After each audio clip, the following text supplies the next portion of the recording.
Welcome to the Research Data Alliance Data Streams podcast series, a place where researchers, scientists, and data professionals share their experiences of working together in the global Research Data Alliance community to address and solve the challenges of sharing and managing research data. Today, we will hear from members of one of the newest RDA groups, the Data Granularity Working Group, about what their motivation was to start this group, what challenges and potential impacts they will address, what outputs they have planned, and how you can get involved. I'm joined today by the three co-chairs of this group, Brigitte Mathiak, Senior Scientist at GESI's Social Science Infrastructure Institute in Germany, Katherine McNeill, Research Data Program Manager at Harvard University, and also a member of the ORCID Board of Directors, Reyna Jenkyns, the Data Stewardship Manager for Ocean Networks Canada at the University of Victoria, and Guangyuan as our moderator today, and she will be interviewing the work group chairs. I am thrilled to have all of you with us today, and thank you for taking the time to introduce us to the activities of the RDA Granularity Working Group. Thank you so much, Stephanie. I'm Guangyuan, a member of this working group. I work in the National Institute of Education in Singapore to manage educational research data. I'm very pleased to be here asking questions to my working group's chair and co-chairs. Okay, let's start with this question. What is data granularity? Katie, would you like to share your understanding of this concept? Yeah, so this is Katie speaking. So that's a very good question because there is inherently ambiguity, and the definitions and discussions currently available on this topic are of debate as to what granularity is, because it's not a set fixed definition. There are a lot of nuances, but that said, here's a good enough starting point for us to explain. Data granularity refers to the way that we define the size and level of our data points, data sets, and their collections, and how data infrastructure deals with these predefined levels. Generally speaking, a data set is an aggregation of smaller units. An example of a smaller unit would be, say, the temperature at a particular location at a particular point in time. Data sets are then accessible from a single source with accompanying metadata. Collections then group data sets together, and it's often possible to discover or download subsets of these data sets, and also to create custom combinations of data within and across collections.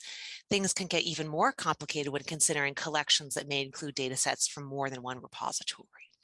So in our working group, we have been referring to the ways we can define granularity in terms of these dimensions, including things like space, time, and themes. And conventions for what these levels should be and how they're used really vary from one repository to the next. So we hope to gain a better consensus on these concepts and provide guidance on data granularity choices through our working group. That's very impressive. Okay, so a follow-up question. What is the scope and scale of the issue you're tackling with? Reyna, would you like to answer this question? Sure, this is Reyna. The scope and scale is actually quite vast since data granularity concepts influence or are influenced by the many factors such as data citations, how we discover data, access data, interoperability, how we analyze the data, and how we even curate and deposit that data and the workflows we use to do that. These choices are challenged by sometimes conflicting perspectives and use cases from the researchers, repositories, and publishers. For instance, the way a data depositor might want to submit their data set may differ a lot from the way a researcher may want to search or query for that data. So the researcher who's depositing the data might think of their data by the project that it was for, versus the person who's searching for data would be looking by geography or time. So in order to meet these various demands, the repositories really need to design very modular and flexible systems, and they still have to ensure long-term preservation and persistent DOI allocations. So they're expected to evolve with technology and shift with best practices, but still have this element of permanence in what they do. So then we have publishers with yet another perspective. So ultimately, data granularity affects the entire data lifecycle, so from preservation, and with preservation and innovation needed to be balanced all along the way. In our data granularity working group, we're really hoping to provide some recommendations that are discipline agnostic, but with some examples for guidance in specific disciplines as well. I see. That's really not an easy issue. So I'm wondering, what is the challenge that you're trying to solve that made you want to start this group? Let's start with you, Brigitte. Hi, thank you. I'm Brigitte, and I come from a research perspective. I study data discovery with social scientists, and granularity is really a very relevant issue there. I work a lot with surveys, and the data I work with consists of all the answers that were given by all these different people. And one would think that is actually fairly straightforward, like an Excel type sheet of kind of data set, but it's actually not so clear cut what the relevant measurements are here. There are the individual questions in the questionnaire, and some of them are really super important and have lots of citations are used in very many surveys. And then some surveys are repeated regularly or in different countries. And then you will want to have data sets that put all these surveys together. But for other applications and use cases, you also have them individually, so that the people that aren't interested in everything can also just work with the smaller slices. So you might have like maybe even 100 different data sets for what was originally only one survey, or you may only have one data set, and it really depends on how the authors wanted to set that up. So there's lots of variety in how people want to systematize this. As you can imagine, doing a discovery system for all of that is actually very challenging, and that's my job.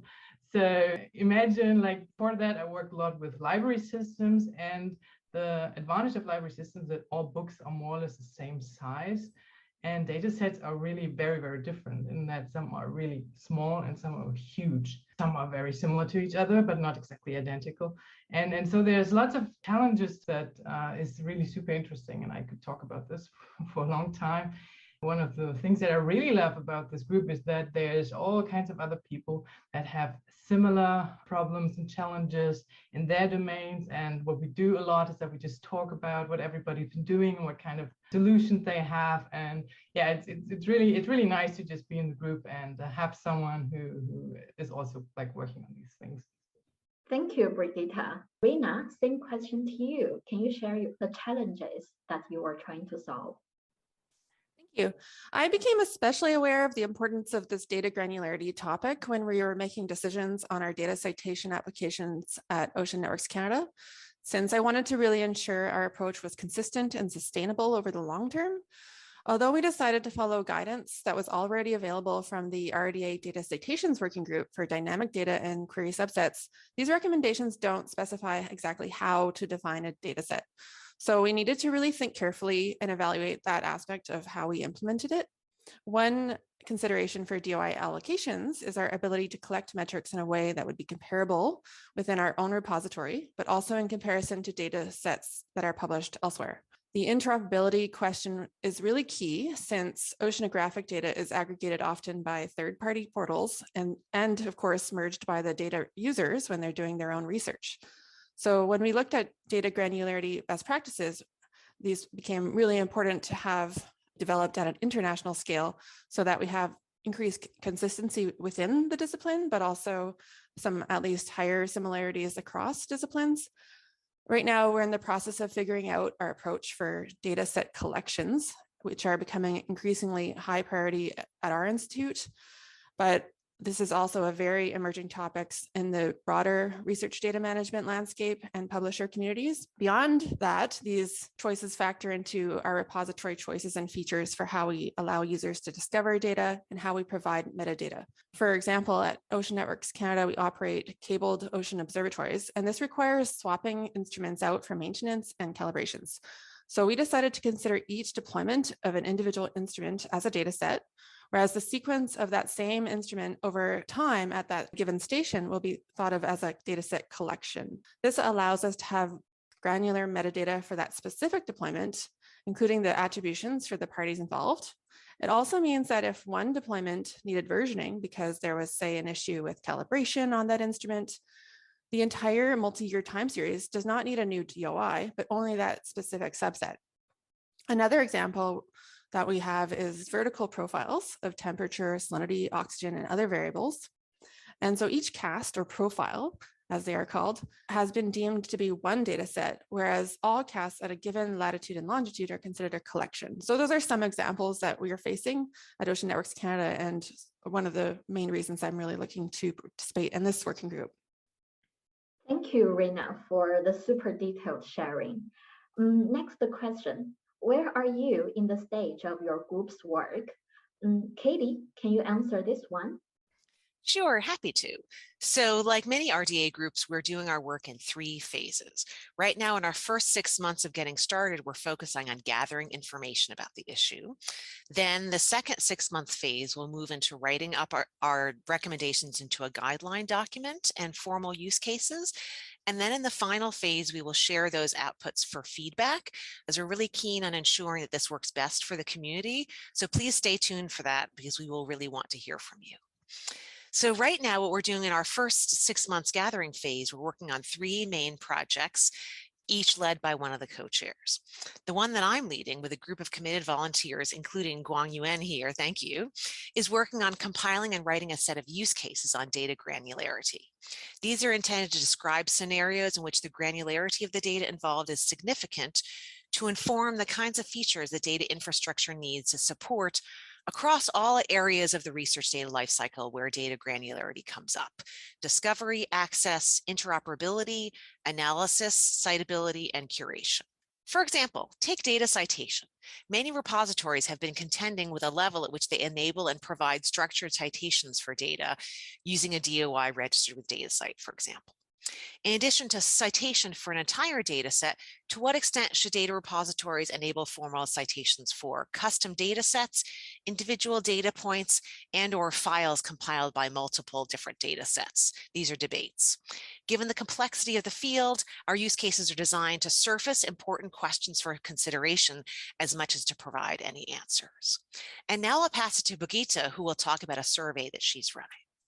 Yes, so one of the things that we were really interested in is what is even already there in terms of granularity, and what kind of data different repositories already have, and what kind of policies they use to ensure certain kind of homogeneity, or whatever the policies are that they are using granularity. So if you are involved with a repository, we have designed a survey for repositories concerning granularity with our partners at Re3 Data, and are now distributing the survey. And the motivation for the survey is to have a kind of overview, what kind of data and on which granularity level data repositories have, and what kind of policies they are using concerning granularity.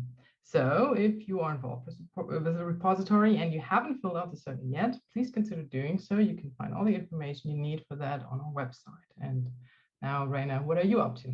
A few of us are looking at existing constraints and frameworks for data granularity based on common metadata schemas and prior RDA endorsed outputs. For example, we are evaluating dimensions that typically are used to denote boundaries to data sets in the metadata schemas, such as temporal, geographic, and thematic dimensions. We're also looking for how these metadata schemas represent relationships to other data sets and structures for subsetting or for collections.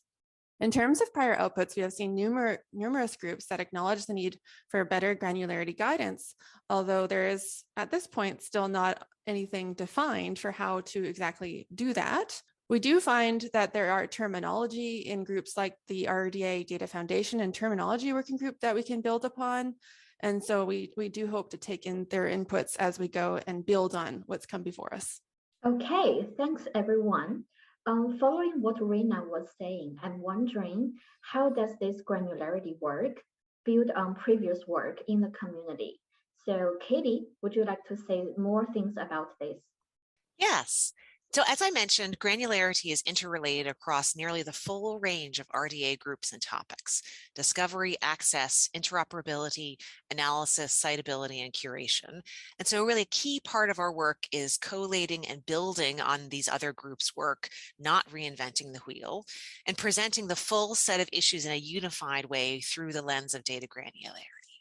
So for example, our current groups are working through a list of existing RDA outputs and pulling out use cases and constraints that were already identified in there from outputs such as The Data Discovery Paradigms Interest Group created a set of user requirements and recommendations for data repositories. The Data Versioning Working Group created principles and best practices in data versioning. The RDA WDS Scholarly Link Exchange Working Group created the Scholix metadata schema for the exchange of scholarly communication links, and many, many more. So we're really excited to work with these various groups. Wow, awesome. So what's the desired impact for the outcomes of this group's work? How about we start with you, Brigitte? Yeah, I think that granularity is a very useful concept to think about a plethora of challenges and issues that we have to deal with in research data management. So I think one of the outcomes that I would wish for is that we were able to put granularity on the map as a dimension or a concept that people can think about, and something that can frame their thinking around what they are currently doing. So Katie, you have any ideas on that? I really agree with that. And I think the other thing that I'll add is one of the groups that we're thinking about are providers of research infrastructure, such as repositories like the one that you work in. And so that these providers can develop and implement a deliberate, conscious approach to dealing with data granularity, and really one that factors in the context and the various complexities, as there's no formulaic simple answer to these complex issues for groups to think about it in a deliberate way. I see, and I totally agree. Then, are you aware of any significant barriers or blockers that you will need to overcome? Reyna, would you like to answer this one? Sure. In developing guidelines, we really need to balance the need for recommendations that are concrete and actionable, but also not too prescriptive. Even the terminology, consistency, and concept awareness can go a long way. The trick will be to examine all the evidence we are gathering that affects such a wide scope of the data lifecycle and distill that down to really the most impactful and clear recommendations. We might not be able to address every use case, but we hope to account for the most prolific. Logistically, right now we are working across many time zones and with busy schedules. So that's a challenge that we continue to face, like most working groups out there. That's so true. Okay, next question, an easy one. So what would you like about being involved in this group? Let's still start with Katie. So for me, two things stand out. One is it's such an interesting topic because it touches everything, all of these aspects of the data lifecycle and how we deal with data. And then the second thing is what you all were just saying is what's working with the people in the group, engaged and interested professionals such as yourselves from a variety of settings and all over the world. It's a real benefit of being involved in RDA, and it's what I love doing, working with this group. What about you, Brigitte? Yes, I completely agree. We have a talk every month and a very lively discussion that is super fun. And yeah, all the different interesting people that you meet. So yeah, I can only recommend joining our group. It's a really good time investment. Okay, thank you, Brigitte, and thank you, Katie. Last question. Then how can listeners to this podcast get involved in the project? What is the good way to engage in the group and its work? So Brigitte, would you like to start? Yes, of course. The first thing that you should do is to go to the website and also look at the link to the survey and fill it out if that's applicable to you. But I think Katie will speak about this a little bit more generally. We'd love to have more people join this group as we really benefit from a diversity of perspectives. If you're not yet a member of RDA, do join. And when you are a member, you can find our working group listed on the groups page. Join it and you'll be added to our mailing list. The projects we have going on at the moment that we talked to you about, there are lots of different ways you can contribute and chunks of time that are feasible for you. So please do reach out to the chairs, any of us individual, if you have any questions. We'd love to talk more with you and people in the community about this work and how it relates to what you're doing. Okay, so does anyone has anything more to add on? Reyna, do you want to start?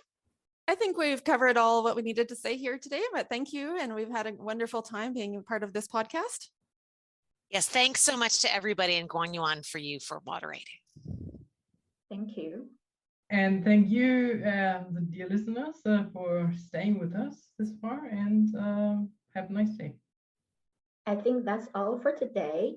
Thank you everyone for the conversation and sharing your valuable insights, stories, and experiences. Thank you, Brigitte, Katie, and Reyna for sharing with us today, and for Guangyuan for conducting the interview. We certainly do recognize and thank all of you for the enormous contributions and commitment you have given to this RDA community. Thanks to the listeners for joining our podcast, and please visit the RDA website at rd-alliance.org to join the community. Thanks for listening. We've had an update since recording this podcast. Katie McNeill, one of the presenters, has joined FASB, the Federation of American Societies for Experimental Biology, as the program director of the DataWorks program. The Data Streams podcast series is hosted by the Research Data Alliance U.S. region and funded by the U.S. National Science Foundation. Upbeat theme loop, created by Mirth Nerona, is used under a Creative Commons license. For more information about the group or outputs discussed on today's podcast, or to listen to other episodes, find us at rd-alliance.org/podcast or on the Research Data Alliance's YouTube channel. Thanks for listening.